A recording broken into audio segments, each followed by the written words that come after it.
Hello everyone, Radhe Radhe. मैं उमा अपने YouTube परिवार को प्रणाम करती हूँ। स्वागत है आप सभी का मेरे यूट्यूब चैनल उमा की दुनिया में। और ये है शाम का समय। बनाने जा रही थी आलू टमाटर की सब्ज़ी। फिर मन में विचार आया कि आलू टमाटर की सब्ज़ी मेरा खाने का मन नहीं हो रहा था, तो मैंने सोचा इसी में थोड़ी सी बड़ी डाल देती हूँ, तो बड़ी बड़ी मैं निकाल के खा लूँगी और बच्चे आलू टमाटर की सब्ज़ी खा लेते हैं। हालांकि अगर बड़ी डाल दो आलू टमाटर की सब्ज़ी में, बच्चे तो गुस्सा होने लगते हैं। लेकिन कुछ भी हो, जब अपना टेस्ट मुँह का अच्छा नहीं होता है तो आलू खाने का मन ही नहीं होता। आलू क्या, कुछ भी खाने का मन नहीं होता। और मूंग बड़ी वैसे भी नुकसान नहीं करती है, तो इसीलिए मैंने थोड़ी सी मूंग बड़ी डाली और फिर सब्जी को छौंक दिया था। और सब्जी मैं काफ़ी सिंपल तरीके से ही बनाती हूँ, न ज़्यादा तेल न ज़्यादा मसाले। और सब्जी छौंकने के बाद फिर मैं आटा लगाने लगी थी, और आटा जब चाला तो उससे जो भी चोकर निकलता है, ऊपर का हिस्सा छिकला जो गेहूं का होता है, वो इकट्ठा करके रख लेती हूँ और बच्चों को नज़र उतारते रहती हूँ। तो जब कभी भी मन होता है मेरा, तभी मैं नज़र उतार देती हूँ बच्चों की। तो इसमें डालती हूँ चोकर, लाल मिर्च, थोड़े से राई और नमक।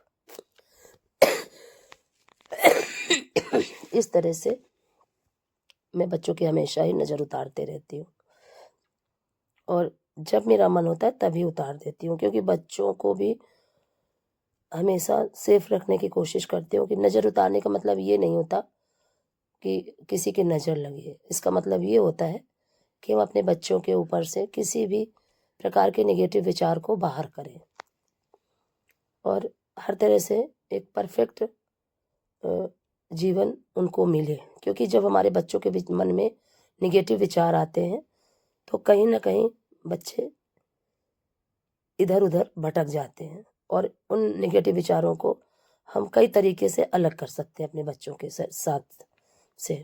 तो मैं कभी पानी भी उतार के फेंक देती हूँ, कभी ये भी उतार देती हूँ, जो भी जैसा भी हुआ, कभी कुछ इस तरीके से बच्चों के मैं उतार कुछ न कुछ करते ही रहती हूँ। चाहे अगर मैं कुछ भी नहीं कर पाती तो सिर्फ 2 मिर्च ही ले ली और उसी से बच्चों को उतार दिया, मिर्च को उतार के और फिर जला देती हूँ।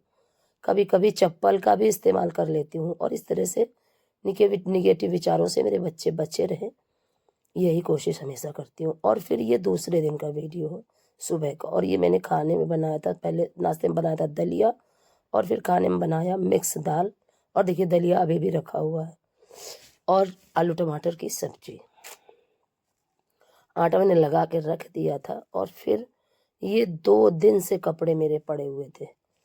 ऊपर छत से कैसे लाई कैसे रखे मुझे खुद ही नहीं याद, और लेकिन हिम्मत नहीं पड़ रही थी, और इसमें आधे तो कपड़े गीले ही थे।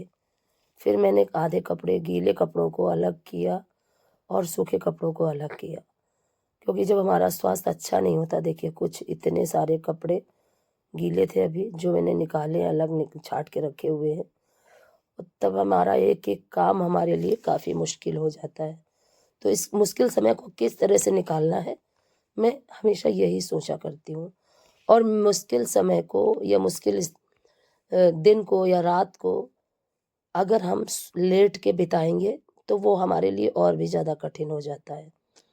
तो अपने आप को उस मुश्किल समय से निकालने के लिए अपने आप को व्यस्त रखती हूँ, और यही पिछले 1 साल से मैंने सीखा है कि मैं जितना अपने आप को व्यस्त रखूँगी, उतना ही ज़्यादा अच्छे विचार आएंगे मेरे जीवन में, और अच्छे विचारों के साथ मेरा जीवन यूं ही निरंतर धीरे धीरे आप सभी के आशीर्वाद से चलता रहेगा। और कितना भी मैं परेशान हूँ, कितना भी बीमार हूँ, मैं लेट नहीं पाती, पता नहीं क्यों। थोड़ी देर के लिए लेटती भी हूँ तो फिर उठ के बैठ जाती हूँ, और फिर मुझे लगता है कि अभी मेरा ये काम पड़ा हुआ है और ये करना ज़रूरी है। साफ सफाई इस समय सुबह बिल्कुल भी झाड़ू नहीं लगा रही हूँ, और शाम के समय ही साफ सफाई कर देती हूँ। और सुबह सिर्फ इतना होता है कि सुबह उठती हूँ, फ्रेश होती हूँ। फ्रेश होने के बाद बच्चे, चाय भी बच्चे ही इस समय बना रहे हैं, चाहे बीच वाला बेटा बनाए चाहे बड़ा वाला बनाए, और मुझे बिस्तर में ही गर्म पानी और दवा और चाय सभी कुछ मिल जाती है। और फिर करीब मैं 7:30-8 बजे के करीब ही उठती हूँ। बच्चे डांटते हैं अभी आप लेटे रहो, और फिर उठो लेट, जब थोड़ा सा मौसम वैसा हो जाए, क्योंकि सुबह काफ़ी ठंड पड़ रही है। तो मैं भी यही सोचती हूँ कि बच्चों के लिए बोझ ना बनूँ, उससे अच्छा है कि थोड़ा समय अपने लिए अपने को बचाऊं, अपनी सर्दी से अपने आप को बचाऊं। तो इसीलिए मैं लेटी भी रहती हूँ और फिर करीब 7:30-8 बजे के करीब ही उठती हूँ, फिर नहाती हूँ, कपड़े वगैरह चलाती हूँ, कपड़े फिर खंगालती हूँ और फिर अपना वही नाश्ता, पूजा पाठ, खाना पीना, इस तरह से अपना जो भी अपनी दिनचर्या है अपनी निभाती हूँ। तो कुल मिला के इस 1 साल में मैंने ये सीखा कि अपने आप को नेगेटिव विचारों से किस तरह से बचाएं। तो अपने आप को नेगेटिव वे पे जाने से बचाने के लिए उसका सबसे अच्छा एक साधन मैंने ढूंढा, अपने आप को व्यस्त रखो। और जितना अपने आप को हम व्यस्त रखते हैं उतना ही हमारे मन में अच्छे विचार आते हैं। हालांकि मैं हमेशा इससे ही बहुत ज़्यादा परिश्रमी रही हूँ। कभी मैंने ये नहीं सोचा कि आज का काम कल करूँगी या कल का काम परसों करूँगी। हमेशा काम को समय पे ही करने की कोशिश करती रही हूँ, लेकिन जिम्मेदारियाँ इतनी ज़्यादा थी कि वो मैं पूरे कर नहीं पाती थी। समय का अभाव था, जिम्मेदारियाँ ज़्यादा थी और पूजा पाठ भी बहुत ज़्यादा किया करती थी मैं। क्योंकि जब हमारे बीच में कोई भी सदस्य हमारे परिवार का जब बीमार रहता है तो उसकी एक एक्स्ट्रा लाइफ हो जाती है। उसका खाना अलग, उसका सोना अलग, उसका सब कुछ अलग। और जब बीमारी से कोई जूझ रहा होता है तो उसके सपोर्ट में जो सबसे ज़्यादा सपोर्टिव चीज़ होती है वो होती है ईश्वर का ध्यान, ईश्वर की पूजा।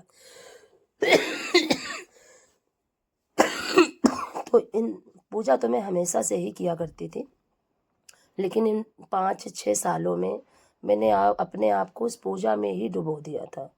ना तो मुझे अपने खाने का ध्यान रहता था और ना ही मुझे पीने का। कब सुबह होती और कब शाम हो जाती मुझे पता ही नहीं चलता। आपको बताऊं, सुबह का खाना मैंने कभी खाया ही नहीं। बनाती सब कुछ थी, नाश्ता भी बनाती थी, खाना भी बनाती थी, पर सुबह का खाना मैंने कभी भी नहीं खाया। इन 5-6 सालों में सुबह का नाश्ता क्या होता है, सुबह का खाना क्या होता है, मैं नहीं जानती। और एक टाइम ही मेरा भोजन हुआ करता था और खांसी अभी भी नहीं जा रही है। इस बात से मुझे बहुत दिक्कत, और रात में भी बहुत खांसी आती है, जिसकी वजह से मेरी पसलियों में, पेट में इतना ज़्यादा दर्द होता है कि आपको क्या बताऊं। और जब लेटती हूँ तो ज़्यादा ही दिक्कत होती है। तो देखिए, कुल मिला के अपने आप को व्यस्त रखते हुए मैंने अपने जीवन को सुधारने की कोशिश करी है। देखती हूँ कहाँ तक सफल होती हूँ, ये तो वक्त ही बताएगा, क्योंकि सफलता और असफलता हमारे हाथ में नहीं होती है, ये ईश्वर के हाथ में होती है। तो देखिए, झाड़ू मैंने लगा दी थी इस साइड में और इस साइड में आपने देखा होगा एक तखत पड़ा हुआ था, वो तखत मैंने अंदर डाल दिया है रसोई में। और यहाँ पे बच्चे ले आए थे ये 4 कुर्सियाँ, यहाँ पे डाल दी मैंने एक मेज़। और इस कॉर्नर का लुक थोड़ा सा चेंज हो गया है और अभी ये काफ़ी अच्छा भी लगने लगा है। इसी जगह पे पौधे, इसी जगह पे बच्चे बैठ के नाश्ता भी करते हैं, चाय भी पीते हैं, खाना भी खाते हैं, तो मुझे भी बहुत अच्छा लगता है। हालांकि मैं बच्चों के साथ खा पी नहीं पाती हूँ। रात का खाना हो जाता है, फिर मैं बच्चों का इंतज़ार करती हूँ कि बच्चे आएंगे तभी साथ में बैठ के खाएंगे सभी लोग। तो इस तरह से इस कोने को थोड़ा सा चेंज किया हुआ है, अच्छा भी लगता है। और थोड़ा थोड़ा बदलाव घर में काफ़ी ज़रूरी होता है, लेकिन सर्दियों में हम कुछ भी परिवर्तन नहीं कर पाते। ऐसा लगता है जो भी जहाँ पड़ा हुआ है वहीं पड़ा रहे तो ज़्यादा अच्छा है। और इस समय मैं पोंछा भी नहीं लगा रही हूँ, आपको दिखाऊं, सिर्फ कुर्सी, मेज़, तखत, फ्रिज, ड्रेसिंग टेबल, ये सभी चीज़ें मैं पोंछ देती हूँ। भगवान जी जहाँ पे रखे वहाँ पे पोंछ देती हूँ। आंगन को धुल देती हूँ, यहाँ से जितना जितना धुलते बनता है उतना साफ़ कर देती हूँ डेली। और पोंछा मैं बिल्कुल भी नहीं लगा पा रही हूँ और ज़्यादा कोशिश भी नहीं करती हूँ, क्योंकि अपने आप को स्वस्थ रखना सबसे ज़्यादा ज़रूरी है।